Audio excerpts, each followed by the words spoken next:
मन का मैल। दोस्तों नमस्कार, स्वागत है आप सभी का हमारे इस कहानी में। आज मैं आपके लिए जो कहानी लेकर आया हूं जिसका शीर्षक है मन का मैल दूर करने की कहानी। दोस्तों यह कहानी से आप लोगों को बहुत कुछ सीखने को मिलेगा, सो इस कहानी को आप शुरू से अंत तक जरूर सुनिएगा। चलिए कहानी को स्टार्ट करते हैं। कहानी का शीर्षक मन का मैल। हमारे मन में गंदे विचार क्यों आते हैं? हम नहीं चाहते, पर फिर भी हमारे मन में गंदे विचार आते रहते हैं। लेकिन क्यों? मन ही हमारा सबसे बड़ा दोस्त है और मन ही हमारा सबसे बड़ा शत्रु है। जब हम अपने मन के हिसाब से चलते हैं तो मन हमें भटका देता है, और जब हम मन को संतुलित कर लेते हैं तो हम अपनी जिंदगी में सब कुछ कर लेते हैं। हम हमारे मन में आने वाले गंदे विचारों को रोकने की कोशिश करते हैं, पर जितना हम रोकते हैं उतने यह विचार हमारे अंदर प्रवेश कर जाते हैं। आप जिस चीज़ से जितना दूर भागोगे उतना ही वह चीज़ आपसे आपके पास आएगी। लेकिन इसीलिए उस चीज़ से भागो मत, उस पर संतुलन कायम करो। एक बार एक युवक गौतम बुद्ध के पास आया और गौतम बुद्ध से बोला कि हे बुद्ध, मेरे मन में इतने गंदे विचार क्यों आते हैं? मैं नहीं चाहता कि मेरे मन में गंदे विचार आए, पर मेरे मन में हमेशा काम वासना के विचार चलते रहते हैं और मैं इसके बारे में सोच कर बहुत परेशान हूँ। मेरी ऊर्जा और समय यह सब सोचने में ही नष्ट हो जाता है, और इन सब के विचारों की वजह से मैं कभी शांत नहीं रह पाता और हमेशा ही स्त्रियों को देखकर मोहित हो जाता हूँ। अपने आप को रोक नहीं पाता। बुद्ध मुस्कुराए और उन्होंने युवक से पूछा, क्या तुम्हें पता है यह काम वासना होती क्या है? फिर लड़के ने उत्तर दिया और कहा, बुद्ध, मैं यह तो नहीं जानता कि काम वासना क्या होती है, पर हाँ, ये जो भी है बहुत बुरी चीज़ है। फिर बुद्ध ने युवक से कहा कि सबसे पहले तुम यह समझना जरूरी है कि प्राकृतिक रूप से जो भी चीज़ हमारे अंदर है वह बुरी नहीं है। हमारे जीवन में उसकी कुछ न कुछ ज़रूरत है। वासना कोई बुरी बात नहीं है, यह तो हमारे मन की एक भावना है जो हमें किसी न किसी चीज़ की कमी का एहसास करवाती है, और फिर हम उस चीज़ को पाने के लिए उस चीज़ की तरफ आकर्षित हो जाते हैं। जैसे अगर तुम्हारे पास धन की कमी है तो तुम धन पाने की वासना उत्पन्न हो जाएगी। तो वासना कुछ और नहीं, बस एक प्रकार की कमी है जो कि एक प्रकार की ज़रूरत का एहसास है, और जब ये ज़रूरत शारीरिक हो तो हम इसे काम वासना कह देते हैं। युवक ने गौतम बुद्ध को कहा कि बुद्ध, मुझे काम वासना का मतलब तो समझ में आ गया, पर आप मुझे यह बताइए कि यह आती कहाँ से है और कैसे आती है? गौतम बुद्ध ने कहा, काम वासना कहीं से आती नहीं है, यह तो हमारे अंदर ही होती है, और इसका होना तो जरूरी भी है, तभी तो मानव जाति का विस्तार होगा। युवक ने कहा, जब यह हमारे अंदर ही है और ज़रूरी भी है तो फिर लोग इसे गलत क्यों बोलते हैं? बुद्ध ने कहा कि यही तो समस्या है, लोगों ने काम वासना को गलत तरीके से सोच लिया है, इसे छिपाने दबाने की कोशिश करते हैं। काम वासना गलत नहीं है, बल्कि काम वासना का गलत तरीके से प्रयोग करना गलत बात है। लोग जिससे प्रेम करते हैं बस उसी के लिए जीने लग जाते हैं, उसे पाना ही अपना लक्ष्य बना लेते हैं और उसी के बारे में हमेशा सोचते रहते हैं, पर यह सब गलत है। बुद्ध ने कहा, क्या तुम्हें पता है जानवरों में भी काम वासना होती है? युवक ने उत्तर दिया, हाँ, जानवरों में भी काम वासना होती है, क्योंकि जानवर भी तो आखिर अपनी पीढ़ी को आगे बढ़ाएंगे। बुद्ध ने कहा, तो फिर हम जानवरों की काम वासना को गलत क्यों नहीं कहते? युवक ने कहा, मुझे नहीं पता, आप ही मुझे बताइए। गौतम बुद्ध ने कहा कि जानवर अपनी काम वासना का प्रयोग आनंद प्राप्ति के लिए नहीं करते, वह तो सिर्फ संतान उत्पन्न करने के लिए काम वासना का उपयोग करते हैं। जानवरों को प्रकृति ने इतनी समझ दी है कि वह काम वासना को अपने सुख का आधार बना सके, जबकि मनुष्य अपनी समझ के बलबूते प्रकृति में पाई जाने वाली प्रत्येक वस्तु को अपने सुख के लिए अपने प्रयोग करता है। हम इंसानों ने ही काम वासना को अपने सुख का साधन बना लिया है, जबकि प्रकृति ने तो हमें अपने वंश को आगे बढ़ाने के लिए दिया था, लेकिन इंसानों ने इसे अपने जीवन का परम लक्ष्य बना रखा है और इस तरह से काम वासना बेलगाम हो जाना गलत है। युवक ने मुझसे पूछा, महात्मा जी, ये काम वासना हम पर हावी क्यों होती है, क्यों यह बेलगाम हो जाती है? तब गौतम बुद्ध ने कहा कि सुनो, अब जो मैं तुम्हें बताऊंगा उसे तुम ध्यान पूर्वक सुनना। काम वासना का सारा खेल तुम्हें समझ में आ जाएगा, तुम्हें तुम्हारे सारे सवालों का जवाब मिल जाएगा, बस तुम्हें ध्यान से सुनना समझना है। फिर गौतम बुद्ध युवक को बताना शुरू करते हैं। एक बार की बात है, एक आश्रम में गुरु और उसके शिष्य रहा करते थे। शिष्य रोजाना आश्रम के बाहर स्थित गांव में भिक्षा लेने के लिए जाते थे। उस आश्रम का एक शिष्य जिस गांव में भिक्षा लेने जाता था, उस रास्ते में नदी पड़ती थी। शिष्य रोज उसी रास्ते से भिक्षा लेने जाता था। एक दिन उसने देखा कि एक लड़का पेड़ के पीछे छिपा है। वह उस लड़के के पास गया और उससे जाकर बोला, भाई तुम इस पेड़ के पीछे छिपकर क्या देख रहे हो? लड़के ने कहा, अरे तुझे नहीं दिख रहा क्या कि मैं क्या देख रहा हूँ? तब शिष्य ने नदी की तरफ देखा तो वहाँ पर कुछ लड़कियाँ पानी भर रही थी। वो लड़कियाँ 14-15 साल की होगी। तब शिष्य ने उस लड़के से कहा, अरे भाई, वहाँ पर तो लड़कियाँ पानी भर रही है, इसमें छिपकर देखने वाली क्या बात है? तब वह लड़का शिष्य की तरफ देखकर उससे कहता है, अरे पागल, तुम्हें दिखाई नहीं दे रहा क्या कि कैसे यह परियां नदी से पानी निकाल रही है? जरा उनकी अदाओं को तो देखो, उनके कोमल शरीर को देखो, उनकी पतली कमर मटके को उठाते समय बल खाती है और उनके बाल उनकी कमर पर कैसे लहरा रहे हैं, मानो सुंदरता बिखरी पड़ी हो। शिष्य ने फिर नदी की तरफ देखा और इस बार वह इसे देखता ही चला गया। अभी तक तो कुछ भी नजर नहीं आ रहा था और वह बिल्कुल निर्भय था। उसे किसी भी बात का कोई डर नहीं था। लेकिन अब वो छिपने लगा और उन लड़कियों को देखने लगा जैसे उसने कोई अपराध कर दिया हो। और जब वो छिपकर उन लड़कियों को देख रहा था, तभी वो अचानक से अंदर से कांप गया और उसने कहा कि ये मैं क्या कर रहा हूँ? मैं जो कर रहा हूँ वो सही नहीं है, मुझे यहाँ से चले जाना चाहिए। और फिर वह जल्दी से वहाँ से चला गया। वह आश्रम पहुँच जाता है। आश्रम जाकर वह अपने कार्यों में लग जाता है। लेकिन जो अभी वह देखकर आया था वही उसके आंखों के सामने बार बार आ रहा था। उसके मन में वही दृश्य चल रहा था। उसका मन वही सब कुछ देखने के लिए ललायित हो रहा था। उसका किसी भी काम में मन नहीं लग रहा था। सुबह होते ही वह रोज जल्दी ही भिक्षा लेने के लिए आश्रम से निकल जाता और उस नदी के पास वाले पेड़ के पास जाता जहाँ पर वह लड़का पहले से मौजूद रहता था। उसके साथ मिलकर लड़कियों को छुप छुप कर देखता था। अब वह इसे रोज ऐसा करने लगा था। उसके रोज का काम हो गया था। अब उस शिष्य का मन भी किसी काम में नहीं लगता था। वो हमेशा किसी न किसी प्रकार के विचार में उलझा रहता। आश्रम के कार्यों को भी ठीक ढंग से नहीं कर पा रहा था। ना वो ठीक से सो पाता था, ना वो ठीक से खाना खा पाता था। उसका मन बेचैन सा रहता था।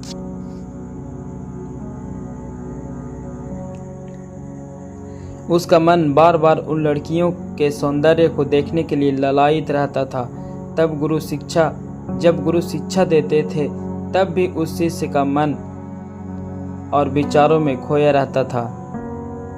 गुरु ने अपने शिष्य की इन हरकतों को भाप लिया था। तब एक दिन गुरु ने शिष्य को अपने पास बुलाया और कहा कि आज से मैं भी तुम्हारे साथ भिक्षा मांगने चलूँगा।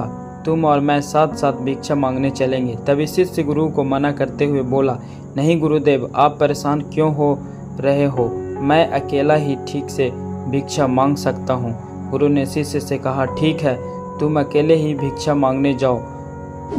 शिष्य तुरंत वहाँ से भिक्षा मांगने के लिए निकल गया। शिष्य को जाने के बाद गुरु भी आश्रम से निकल गए और शिष्य का पीछा करने लगे कि वो कहाँ जाता है, किससे मिलता है। यह सब देखने के लिए उसके पीछे पीछे चलने लगे। थोड़ी दूर जाने के बाद गुरु ने देखा कि उनका शिष्य एक लड़के के साथ एक पेड़ के पीछे अपराधी की तरफ छिपा हुआ है और छिपकर कुछ देख रहा था। गुरु भी अपने शिष्य के पीछे जाकर खड़े हो गए। उनका शिष्य क्या देख रहा है जिसे देखने के लिए वो पेड़ के पीछे अपराधियों की तरह छिपा पड़ा है? गुरु ने देखा कि उनका शिष्य पेड़ के पीछे छुपकर लड़कियों को देख रहा था जो कि नदी से पानी भरकर ला रही थी। तभी गुरु ने शिष्य को कहा कि तुम क्या देख रहे हो?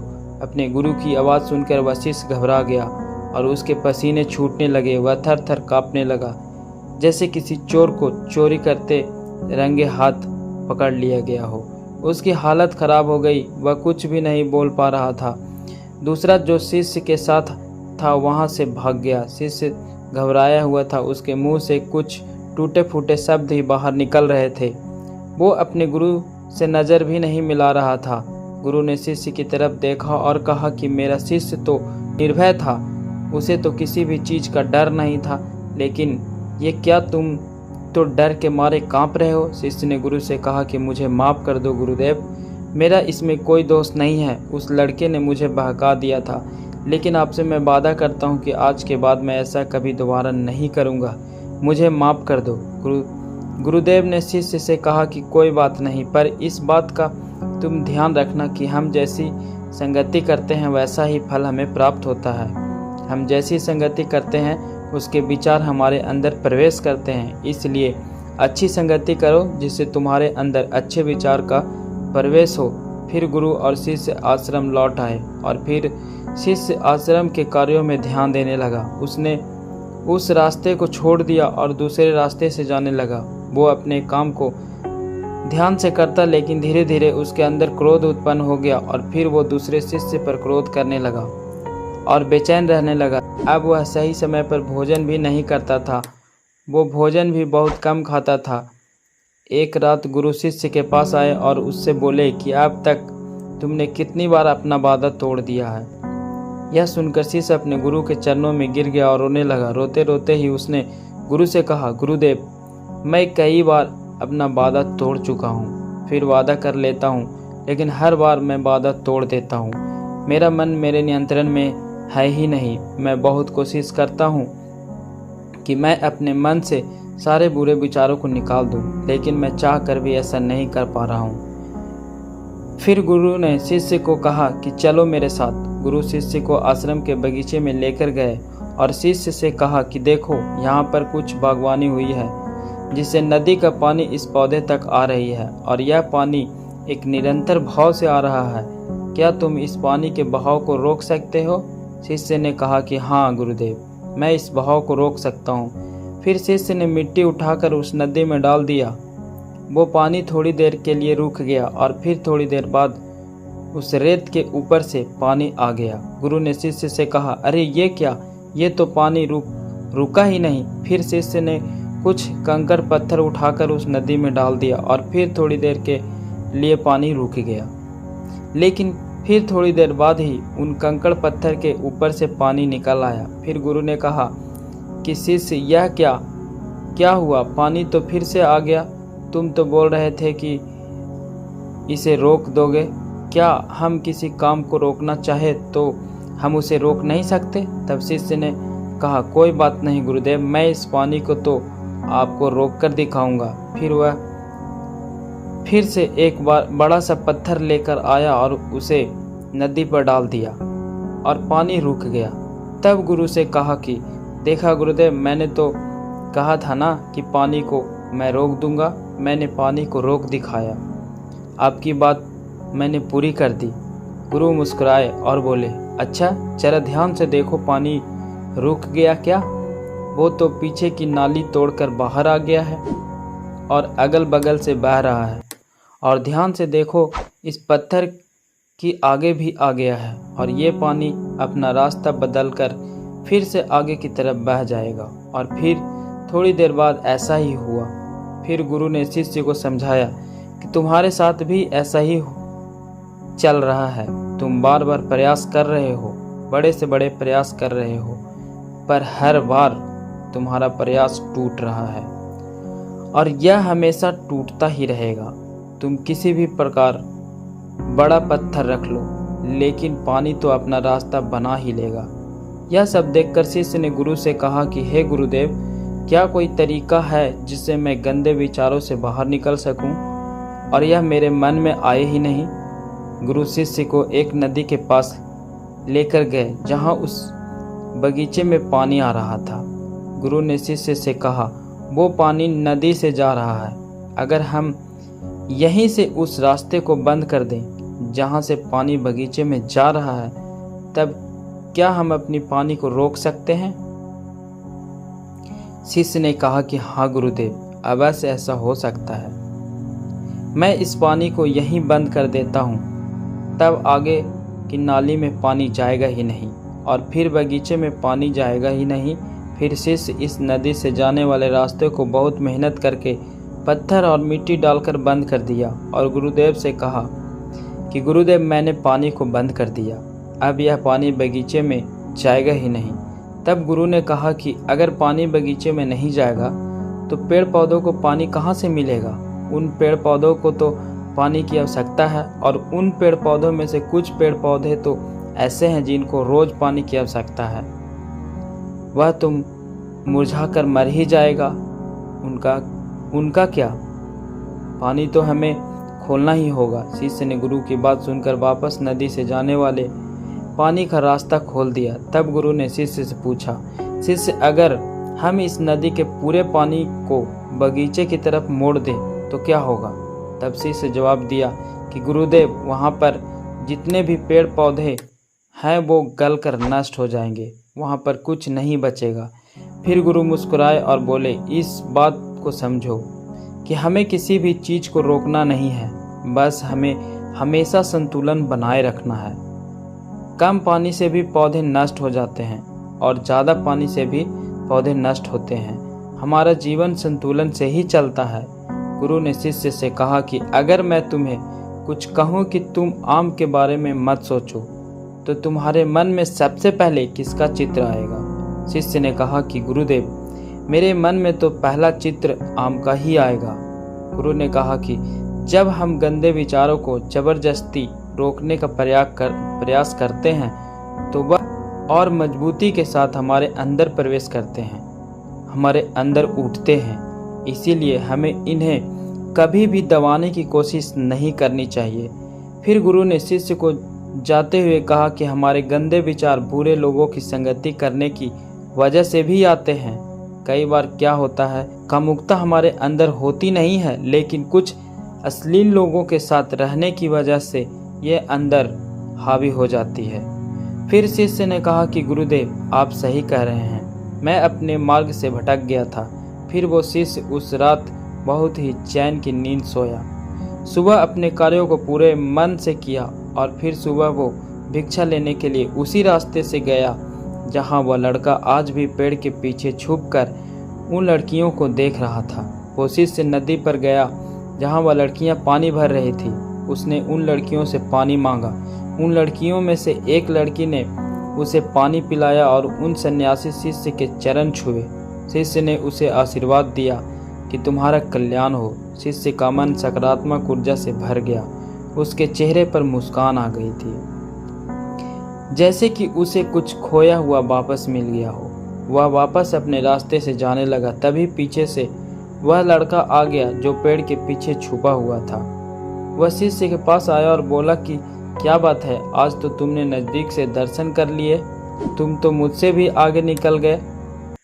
तब शिष्य ने कहा कि हम हमेशा दूसरों के दर्शन करने में ही व्यस्त रहते हैं, अपने दर्शन कर ही नहीं पाते।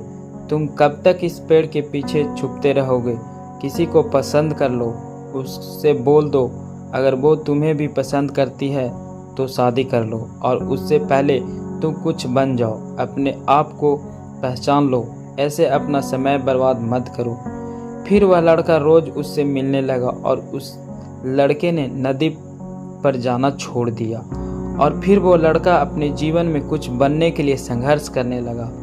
तो तुमने देखा संगति का असर क्या होता है। अपनी संगति बदलो, अपने विचार बदलो। बुद्ध ने युवक से पूछा कि क्या सारे सवालों का जवाब मिल गया? तब युवक ने कहा कि हाँ महात्मा जी, आपका बहुत बहुत धन्यवाद। तब गौतम बुद्ध ने युवक से कहा, जब तुम्हारे मन में गंदे विचार आए तब आप अपने आप को दोषी मत मानो। यह शरीर है और यह सब इसने हजारों वर्षों से सीखा है।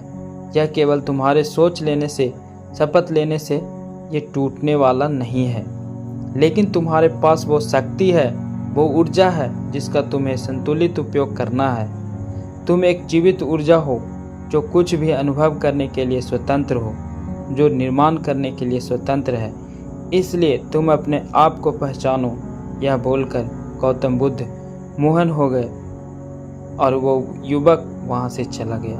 दोस्तों, ये कहानी आप लोगों को कैसी लगी कमेंट जरूर करिएगा।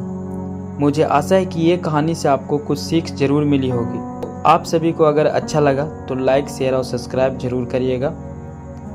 मिलते हैं और एक नई कहानी के साथ। तब तक के लिए धन्यवाद।